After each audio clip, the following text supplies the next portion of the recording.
Am I hard? Am I still hard? Am I losing it? The moment those questions show up, you're not in your body anymore. You're in your head, stuck, listening to yourself like it's a live broadcast. And that voice, it's not helping, because this isn't a dick problem, it's a focus problem. This video shows you why that voice shows up and exactly how to shut it off so you can stay present, stay aroused, and actually enjoy the sex you're having. It's called spectating. Spectating is when you're watching yourself during sex, like some out-of-body judge. Instead of playing the game, you're up in the announcer's booth giving live commentary. And just like a sports commentator, you're probably reviewing the team's past performances, analyzing the current quality of play, asking questions about it, and speculating about what it all means for the rest of the season.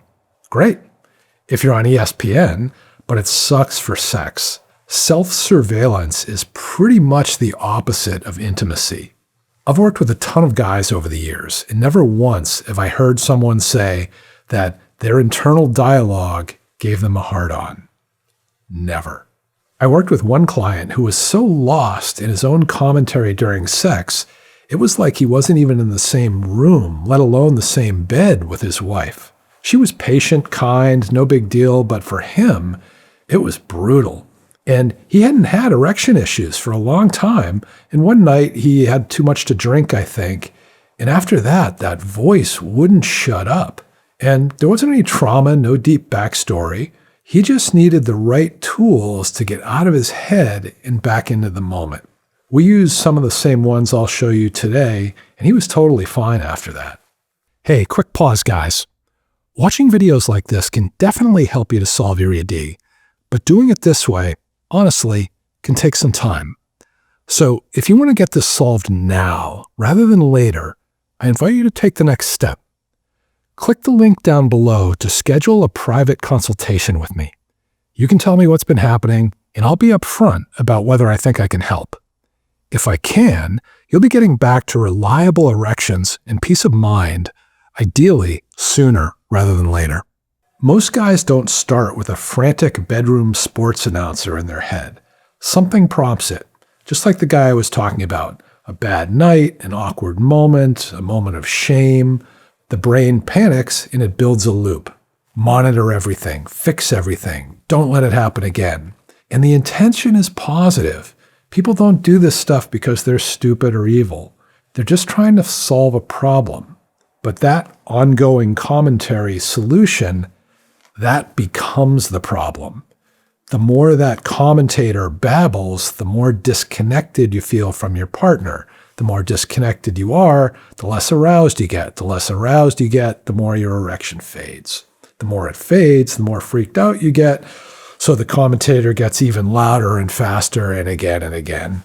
Next time you have sex, that voice is probably babbling before you even get started. Let's talk about solutions.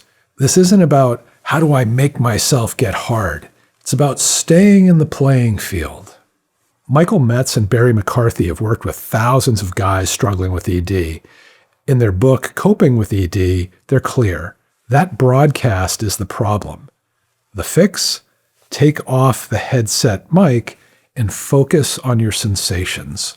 They say you should be tuning into your body, your pleasure, what you're actually feeling, holding your attention on your felt physical sensations. But here's where I'd go further. I think the advice is solid, but in my opinion, it's incomplete. Not everybody gets turned on by internal body awareness. For some guys, it's what they're seeing that really lights them up. If that's you, put your attention there. Or maybe it's scent. For some guys, smells will jack their entire system and give them raging hard-ons if they're present enough to savor the smells. Or maybe it's the sounds or tastes. Tune into what turns you on. So, what do you do if the announcer pops back in? Because I can pretty much guarantee you that he will. No big deal. Just notice it. Gently remind him that his commentary isn't going to get you hard. Then shift back into the game of your senses, back into connection, one where you can both win. Okay, just a quick thing before we continue. Well, the work we're doing here is all for a long-term solution. Sometimes you just need a reboot, an on-the-spot tool to break the cycle of anxiety. So I made the Pressure Release Reset. It's a free 20-minute guided hypnosis session designed to dissolve intense performance pressure so you can get out of your head and back into the moment. If you want to have this ready for the next time you need it, just click in the first link in the description down below.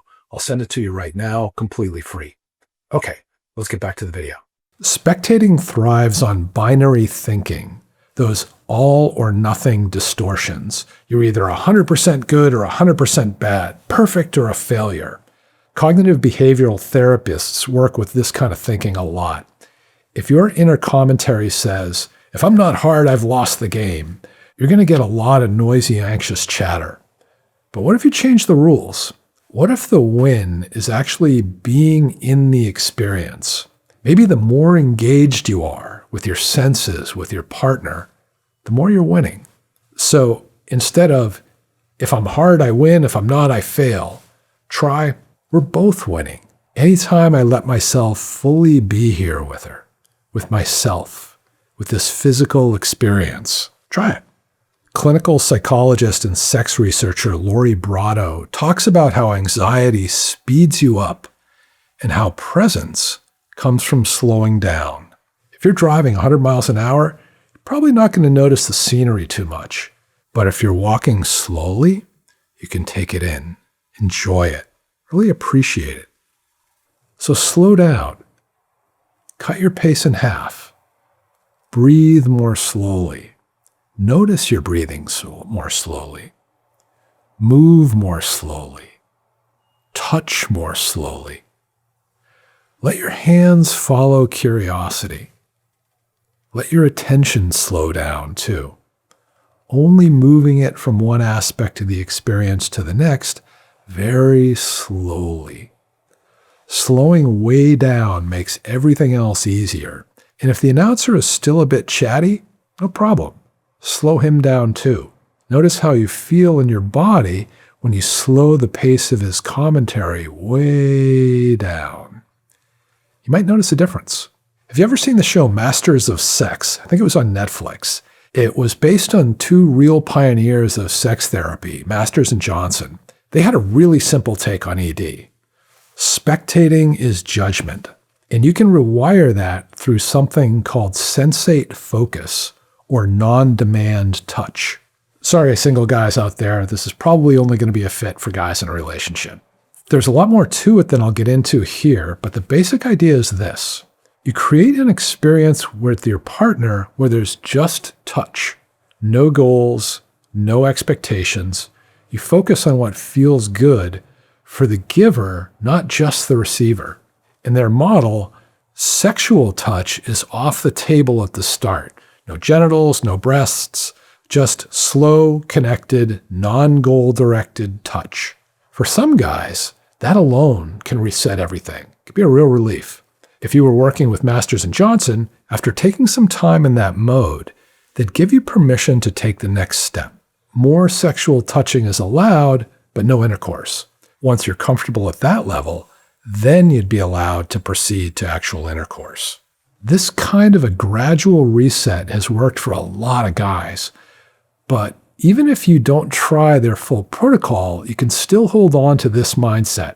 My job is just to notice what feels good for both of us without pushing it anywhere. There's nothing to prove, just something to enjoy. I can let this moment just be about connection. Research from Daniel Siegel and James Cohn shows that connection shifts the nervous system. Siegel's work shows how eye contact brings nervous systems into sync. Cohn did an experiment where they tested guys' anticipation of mild shocks. Results showed that just holding hands with someone you love significantly reduces threat-related brain activity. So if there's any perception of threat and your brain thinks you're alone, your body tenses.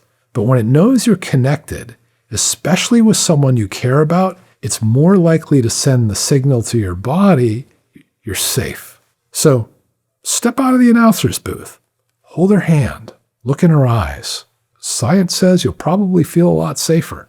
Spectating feels like control, but it's not. It disconnects you from your body, from your partner, from the game, the experience you actually want to be having. These tools can help you change that, so you can stop monitoring yourself and start feeling connected again. Before we wrap up, just a quick reminder. If you want that hypnosis tool for immediate anxiety relief, the Pressure Release Reset, don't forget to download it for free using the link in the description down below. And if you want more fast resets to calm your system and keep you in the moment, watch this video next.